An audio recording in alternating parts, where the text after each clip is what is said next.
शीतल जी, आपको लगता है कि कोर्ट से कोई उम्मीद ऐसी होगी जिसमें कि वो लोकसभा सांसद के खिलाफ कोई सख्त टिप्पणी, या टिप्पणी से तो खैर कोई फर्क नहीं पड़ता, इसके पहले भी कोर्ट ने कई बार टिप्पणी की थी, लेकिन देखिए इस तरीके के बार बार बयान आते हैं। गोली मारो का जो बयान था अनुराग ठाकुर ने दिया था, और तब से लेकर अब तक प्रज्ञा ठाकुर ने तो पता नहीं कितनी बार इस तरीके के बयान दिए हैं। आपको लगता है कि कोर्ट से कोई उम्मीद की जा सकती है हेट स्पीच के मामले में, और खासकर ये जो चाकू वाला बयान है प्रज्ञा ठाकुर का? सारी उम्मीदें कोर्ट से करना समाज की हार है।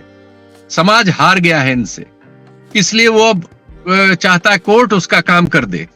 ये काम समाज को करना पड़ेगा। ये गड़बड़ी समाज में है कि वो इस चीज को बर्दाश्त कर रहा है, इस चीज को लगातार पनपा रहा है, इनको चुनाव में वोट दे रहा है। जैसा मैंने कहा, ये गलती समाज की है।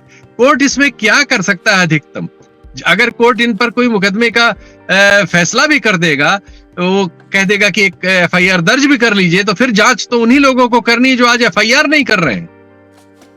बाद में आप देख रहे हैं लखीमपुर खीरी में जो हुआ, उसके अभियुक्तों का क्या हो रहा है। उनको घर में पहले तो उनको जमानत दे दी गई थी, फिर किसी तरह सुप्रीम कोर्ट से वो बचे हैं। जेल में उनको सारी सुविधाएं उपलब्ध है।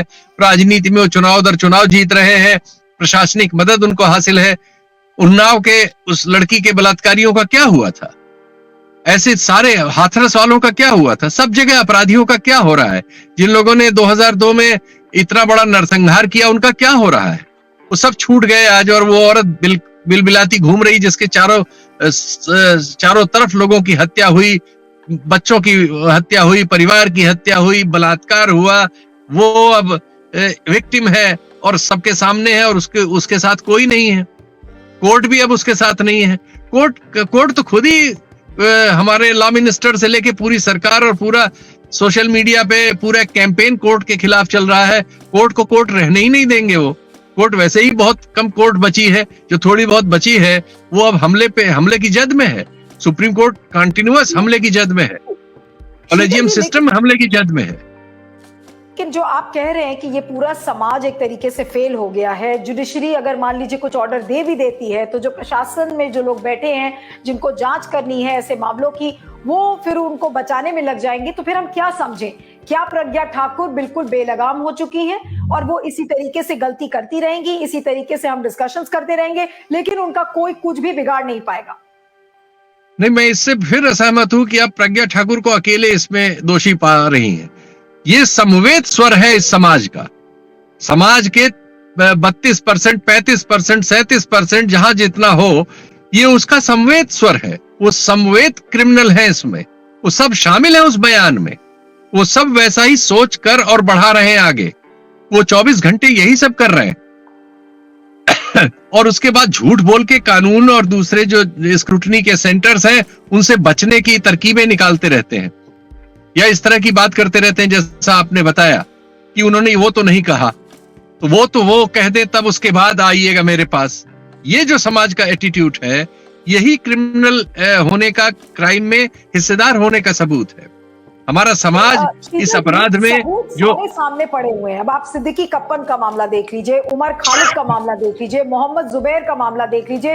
रातों रात इन लोगों को गिरफ्तार करके और जेल में बंद कर दिया जाता है, लेकिन जब प्रज्ञा ठाकुर की बारी आती है तो उनको जेल से बेल मिल जाती है, और बेल मिलने के बाद देखिए किस तरीके की नफरत की आंधी वो फैलाती है। उस पर प्रधानमंत्री कुछ नहीं। गाजियाबाद में एक बैठे हुए हैं जो अपने को संत वंत कहते हैं, उनका हर हफ्ते तो एक वीडियो आता है, जाने क्या क्या नहीं कहते। मुकदमे भी दर्ज हो जाते तो उनका क्या बिगड़ा? 2-4 दिन के लिए जेल भी चले गए तो क्या बिगड़ा?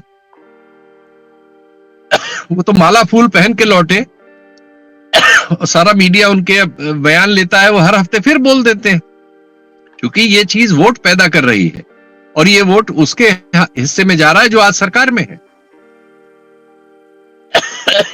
और उसको सहमति दे रहा है हमारे समाज का समवेत स्वर। जब तक समाज में जो लोग इससे असहमत हैं वो इसकी लड़ाई को लड़ने के लिए नहीं आएंगे सामने, तो ये स्वर बड़ा होता जाएगा और एक समय ऐसा आएगा कि दूसरे स्वर को कोई जगह ही नहीं बचेगी छुपने की, बोलने की, सोचने की, जो कम होती जा रही है लगातार। कम हो चुकी है बहुत, लेकिन ये दुर्भाग्यपूर्ण है कि अभी भी लोग नहीं बोल रहे हैं और इस गलत बात को उसको सहमति दे रहे हैं, मौन ही सही होके, अगर वो मौन है तब भी वो सहमति है। न बोलना एक अपराध है इस समय। अगर आपको पता है, आप जान रहे हैं, आप देख रहे हैं कि ये गलत है, गलत को गलत बोलने का वक्त है। और न बोलने की सजा बहुत सारे समाजों ने चुकाई है, हम भी चुका रहे हैं और चुकाएंगे। बहुत आपने अच्छा एक्सप्लेन किया शीतल जी, और अब कुछ शब्द बचे नहीं है इसके अलावा और क्या कहा जाए, और उम्मीद क्या की जाए सरकार से, प्रशासन से, इसके बारे में भी कुछ नहीं पता।